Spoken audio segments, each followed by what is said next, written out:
Está no ar o primeiro episódio de Let It Be Podcast. Um espaço onde eu tenho a honra de dividir esse início de projeto. Espero que todo mundo goste. E se não gostar também, Let It Be. É sem expectativa nenhuma. Mas antes de apresentar para vocês a pessoa que está aqui do meu lado e que vai iniciar esse projeto junto comigo, quero contar um pouquinho dele, que é o meu pai, com quem eu tenho a honra de começar esse projeto, porque antes de tudo, meu pai, além de ser meu pai, ele também é professor, pesquisador e um ser humano que deixou a marca e deixa a marca profunda na vida de muita gente, com muitas histórias. Engenheiro agrônomo, doutor em nutrição e solos, inventor do penetrômetro, cientista, professor. Ao longo da carreira recebeu uma série de homenagens, mas acho que o maior legado dele são as nossas conversas, são as nossas trocas, inclusive muitas histórias que eu tenho gravada na minha memória sobre ele e na memória de muitas pessoas. Mas hoje a gente cria esse espaço de uma forma curiosa para dividir isso com vocês e eu também buscar aí ter mais reflexões e mais conversas profundas com meu pai. Então, com vocês, Rubens Mari Stolfi. Ok, Carol, agradeço o convite de vir aqui nesse podcast falar com você, viu? É uma honra para mim, ok? Obrigado. Acho que esse espaço começou, pai, com a minha vontade de gravar as nossas conversas, que a gente tem às vezes pelo telefone, de madrugada. Para quem não sabe, eu moro longe do meu pai. E às vezes a gente, na insônia noturna, né, pai? A gente se fala, a gente conversa, debate da vida, briga também. Verdade. Né? E é sempre muito produtivo. É verdade. E às vezes eu tenho a vontade de compartilhar as histórias do meu pai e os pensamentos também dele. E também compartilhar com vocês, eu acho que esse choque de gerações também, que é tanto de convergências, de muita harmonia, mas também de divergências, que é o que faz a gente crescer e aprender um com o outro, né, pai? Verdade. Eu tenho uma história aqui, pai, que eu queria dividir com você. Vamos ver se você lembra, que eu quero saber a tua perspectiva e o que você estava pensando. Se você lembra dos sentimentos ou dos pensamentos quando aconteceu. Isso aqui não é ensaiado, tá? Então é sem expectativa nenhuma. Você lembra, pai, quando eu voltei do Rio de Janeiro? Eu morava no Rio, trabalhava com hotelaria. E quando eu voltei para São Paulo, eu assumi um desafio maior. E um dia eu tava com a cabeça muito cheia, assim. E eu tava sentindo muito sobrecarregada, sentindo que eu não era capaz de conseguir estar à frente daquele novo desafio. Com isso, eu fiquei muito assustada porque eu tinha ido a um buffet em São Paulo na hora do almoço e eu confundi pavê com um escondidinho de carne seca. E quando isso me ocorreu, eu liguei para meu pai à noite, né? Então, quando eu preciso de um conselho para quem eu sempre busco. E aí, pai, não sei se você lembra dessa situação, eu te liguei e contei esse episódio. E eu falei, ai, pai, eu acho que eu não tô com a cabeça muito boa. Meu sentimento era, eu acho que eu preciso de algum tratamento psiquiátrico, né? Eu falei assim, eu acho que eu não dou conta desse novo desafio. E você lembra o que você me falou nesse momento? Eu acho que eu falei Let It Be. Exato. Deve ser isso.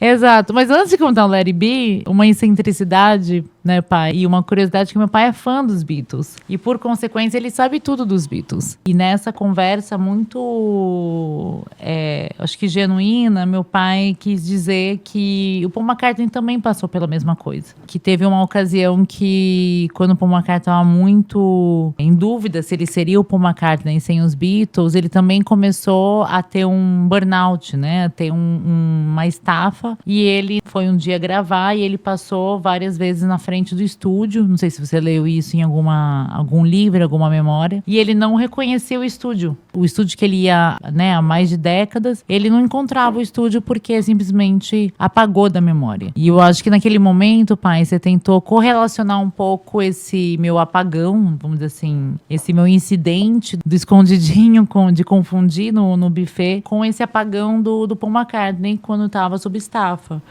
E que quando ele saiu, ele fez a música Let It Be, que foi a maior música de sucesso. E eu lembro muito que você falou assim, então, Carol, se tudo der errado, você tem pra onde voltar, Let It Be. Você tem pra onde recorrer, né? Que é a casa dos pais. Então, esse foi pelo menos o sentimento. Depois disso, não sei se você lembra, pai, em todas as ligações, você falava let it e eu tinha que falar be. Aí eu falava let it be, let it be. Então, eu acho impressionante a tua forma de fazer com que as coisas sejam mais leves. E sempre dar um conselho. Muito bem. E eu quero saber sobre você. Da onde que você conseguiu ter essa sabedoria? Ou qual foi a primeira coisa que você recorreu de vida, de leitura, para conseguir fazer o Let It Be, o Deixa Estar, né? Queria que você dividisse com a gente também essa ferramenta que você buscou quando era mais novo aí, em paralelo à sua carreira. Então, Carol, Let It Be. Essa música dos Beatles, né? Ele conta que ele compôs essa frase num sonho, porque ele estava passando muita dificuldade no final dos Beatles, que tinham muita divergência entre eles, né? E o Paul McCartney, ele é uma pessoa, como é que fala? Workaholic. Workaholic. Ele gosta de trabalhar. E ele queria continuar os Beatles e os outros estavam mais cansados, estavam com muita briga. Então ele estava muito apreensivo nesse sonho, que ele teve um sonho com essas coisas, né? O que ele ia fazer agora, né? Acabando os Beatles. E a mãe dele apareceu e falou, let it be, deixa estar, não, vai dar tudo certo. Enfim, isso aí dá tudo certo, né? Isso aí é uma frase que muita gente se inspira na música dos Beatles, né? E pai, na sua vida, o que fez, por exemplo, você buscar também cursos? Porque eu tô tentando aqui fazer uma correlação dessa filosofia do Let It Be, que também exige muita inteligência emocional, né? E isso é uma coisa que você também sempre tentou dentro de casa, além de nós. Para quem não sabe, nós somos em 4 filhas. E dentro de casa sempre tentou trazer essa necessidade de inteligência emocional, além, né, do conhecimento e curiosidade acadêmica que você também sempre nos inspirou. O que te despertou a ir lá atrás do Laí Ribeiro? O que te despertou a ir atrás do Mauro Viana? Porque não é uma coisa comum na época. A gente está falando de que ano? Não foi especificamente atrás deles, né? Acontece o seguinte, a vida, ela passa, é um ciclo. Esse ciclo não depende do problema em si, depende do estado mental, como a gente encara esses problemas, né? Então você vê, acho que de manhã está lá embaixo, depois vai subindo, você fica animado, às vezes de madrugada cai, né? Isso é o ciclo da vida. Então, como eu trato disso, eu acho que, como eu trato disso, como muita gente faz, por exemplo, você tem um problema, né? Então, o problema tira a energia da gente lutar, quando você tem um problema grande. Então, você sente dificuldade de ir lá encarar o problema. Né? Então, tem uma coisa que ajuda a resolver isso, não que vai resolver. Por exemplo, você está, estou desanimado. Quando você está desanimado, aí que você tem que ir lá, vai lá, senta no computador, começa a fazer, ou você tem que ir em um lugar, vai lá naquele lugar, mesmo com certo sacrifício, que na medida que você começa a dar o primeiro passo, você se anima e resolve o problema. É assim que eu encaro, né? E também eu procurei me aperfeiçoar em alguns cursos, né? Como se diz, seria de autoajuda, né? Numa época que não se buscava isso. Acho que sempre se buscou. Porque foi em que ano, por exemplo? Não lembro. Né? Anos 80, talvez? Pode ser. Imagina, nos anos 80. Anos 90, anos 80. Vou te contar uma frase.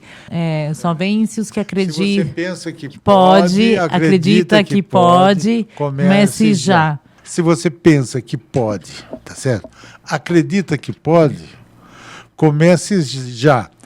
Pois ousadia contém genialidade, poder e magia. Então, quando você acredita em você, às vezes a magia acontece, coisa que você acha que não vai acontecer, acontece. Tá certo? Uhul! Então vamos repetir essa frase.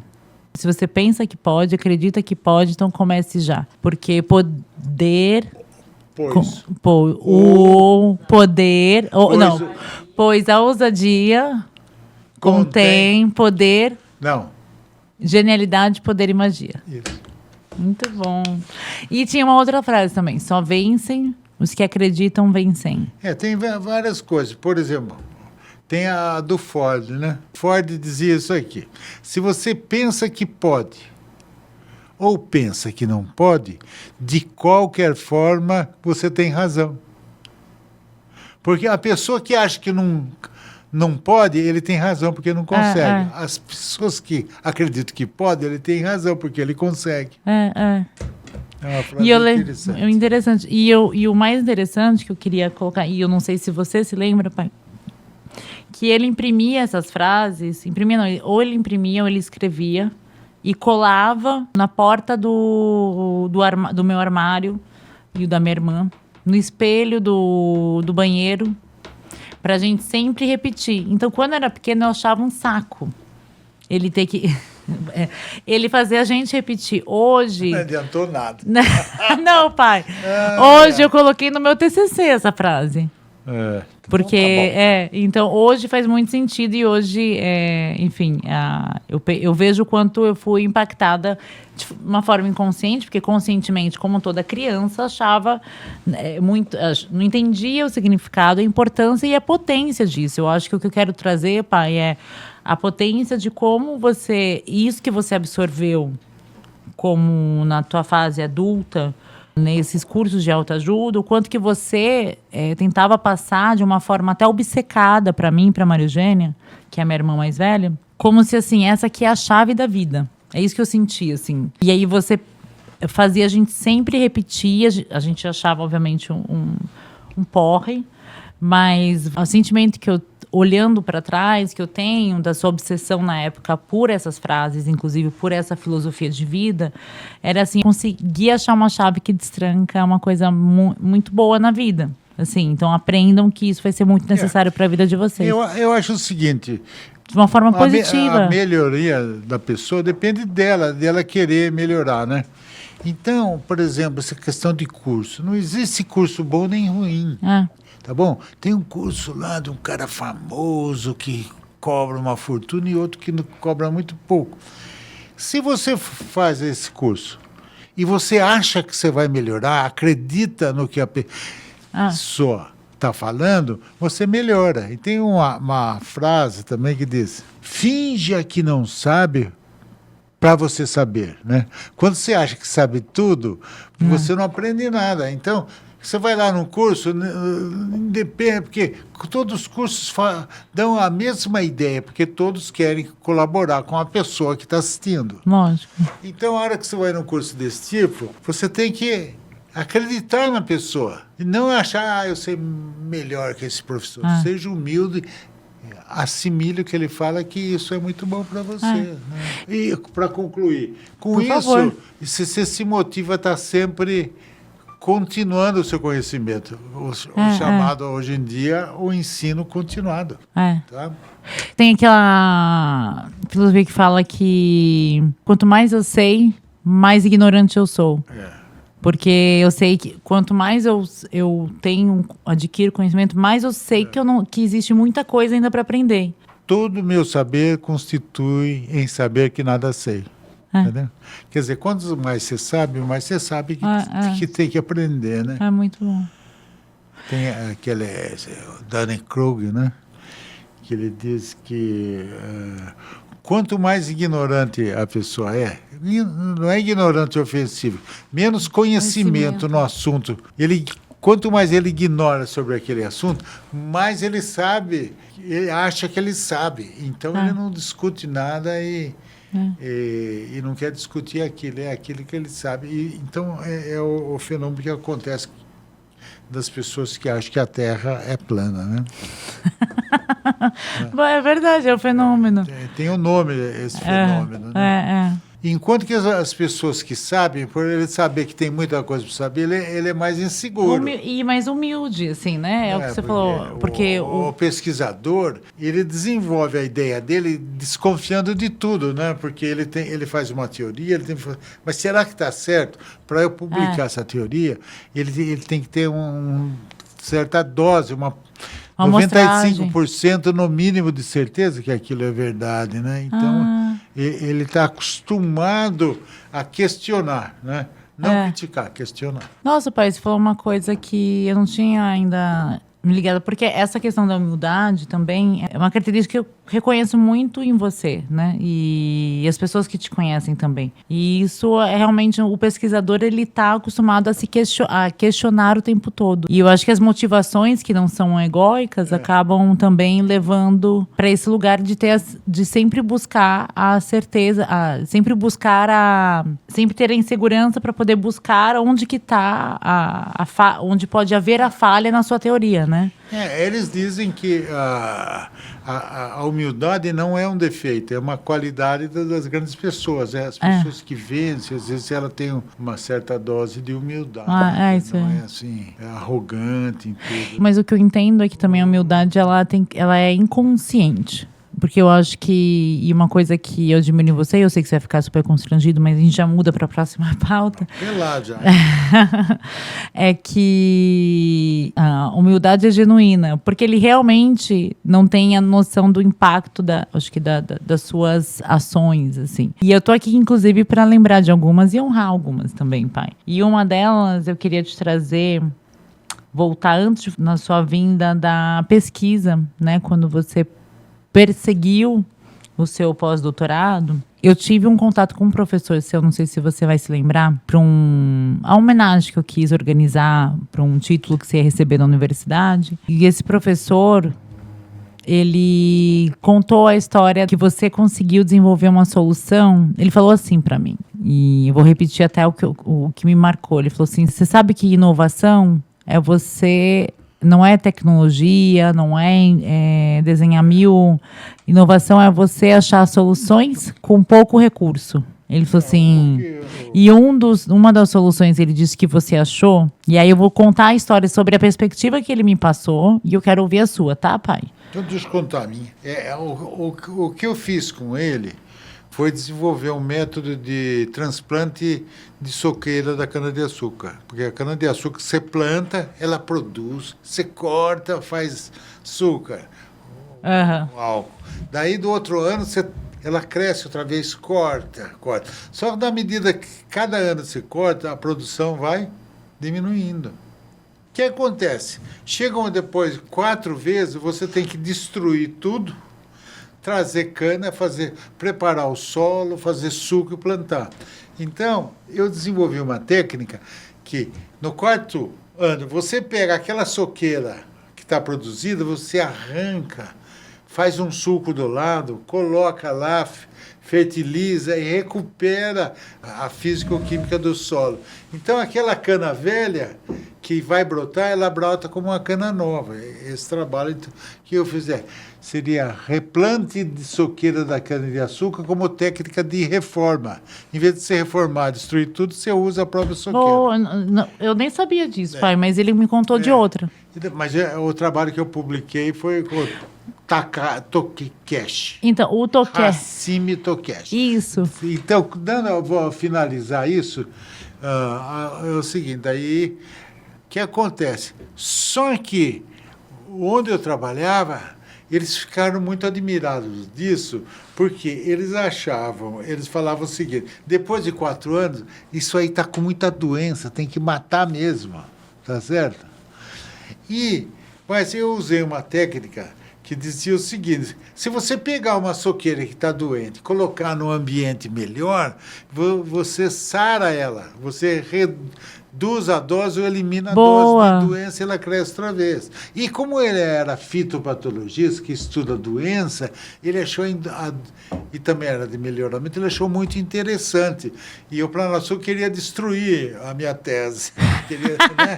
E ele te ajudou. Defendeu. Daí eu peguei ele como meu orientador, né? Chama Dr. Hashimi Tokeshi. Qualquer coisa que ele falou, ele pode ter falado mais alguma coisa, mas esse é o motivo do seu trabalho com ele. Ele falou de uma identificação de praga com tinta. Sim, mas isso aí eu fiz esse trabalho, mas não como autor. Esse trabalho não é como pesquisador. Por isso que não quero ficar falando, porque daí confunde. Né? Mas enfim. Se esse podcast vai pro mundo aí, né? Pega mal. Diga. Não, eu posso te contar outras lembranças, então? Pode. De que época da tua vida? Que eu tenho tudo aqui no meu HD, pai, sobre você. Tá bom. Eu quero voltar para quando você fazia... Você se lembra que quando era pequena? Primeiro, quando lançou o computador, você foi uma pessoa... como um bom curioso, você foi um obcecado pelo computador. Foi. E eu lembro que eu tinha 3 anos de idade, 3 ou 4 anos de idade, você falava, todos vocês têm que aprender computador, que esse é o futuro. E de fato foi. Então, uma previsão check. Todo mundo aprendeu, né? É, não precisava ter tanta pressa assim. Não, mas foi muito bom, porque eu lembro que você desenvolveu um jogo de matemática, quando eu e a Maria Eugênia íamos mal na escola. Você lembra? Era uma conta que caía, a gente tinha que resolver a conta antes de cair. É. E uma coisa legal que eu hoje, quando eu abro meu Instagram, cada 10 Instagrams que eu sigo, pelo menos, sei lá, 8 estão falando disso. Você fazia eu e a Maria Eugênia ter um documento no Word e escrever as nossas conquistas. Seria um currículo, né? E aí, quando eu chegava da escola, se eu tivesse ganhado a redação do dia, a primeira coisa, Carolina, vai lá então escrever no seu diário de conquista. Se a Maria Eugênia me provocava e eu não revidava na briga, né, de briga de irmãs, você falava, escreve lá que a Maria Eugênia te provocou e você não revidou. Você tinha dificuldade de controlar, né? Até hoje, hein? E isso eu falo agora, é muito importante na vida. Às vezes a gente está falando uma coisa que eu mesmo posso não me controlar bem, né? Mas numa hora de uma discussão, ter o controle, principalmente da discussão, da fala, tudo, né? Porque dizem que na discussão, às vezes a gente está certo, mas perde a razão quando perde a calma, né? Eu brinco que assim, Você não lembra? Eu falava isso mesmo para você anotar. Você falava, Maria, a gente provocou, escreve para lembrar que você tratava isso como uma conquista. Isso aí é o seguinte, em vez de você levar isso como uma desvantagem, falar, uma pessoa veio e me agrediu verbalmente, é uma desvantagem você resolver uma agressão. Se você se controlar, eu estou colocando isso como uma vantagem, uma superação, entendeu? Não, tem toda a razão. E eu não sei de onde você surgiu essa ideia. Era como se fosse um currículo de conquistas, assim. Desde os, 5 anos de idade a gente tinha esse currículo. E eu queria achar. Eu vou falar para a Fernanda, ver se ela faz isso aí. Bom, a Fernanda não pegou, porque até dando um contexto, né, pai? Nós somos em 4 filhas, mas são 2 gerações de duplas. Mas eu devo dizer o seguinte, que por 4 filhos eu tive uma grande ajuda, que é da Munira, né? Mamãe, com certeza. Enfrentou essas criação de vocês todas, né, que deram muito pouco trabalho, viu? Seriam as maiores conquistas da Munira e minha foram minhas filhas. Né? Inclusive, isso é uma curiosidade, no currículo Lattes do meu pai, para quem não sabe, é aquela página oficial de pesquisador, ele coloca uma foto de nós 4 e fala todas as conquistas dele, né, que não são poucas, né, pós-doutorado, todas as metodologias, técnicas que ele inventou, mas no final ele coloca uma foto de nós 4 como a maior conquista no currículo Lattes. Então... Não é no Lattes, é num outro currículo. Numa página de pesquisador, Enfim, é fora do comum. Eu acho que é um pouco let it be. Com isso a gente espera que tenha aí todo mundo curta, né? Se entretenha aí com esse conteúdo. E eu quero saber, pai, genuinamente, como que você se sentiu nesse podcast? Eu me senti completamente à vontade de conversar com você. Queria agradecer você topar, pai, se expor assim. Foi totalmente despretensioso, não ensaiado, mas finalizamos essa conversa e esperamos ter mais. E eu vou gravar mais, pai, então espere aí a sua agenda. E obrigada. Eu que agradeço, Carol. Tudo de bom. Adorei falar com você. Tchau. Tchau.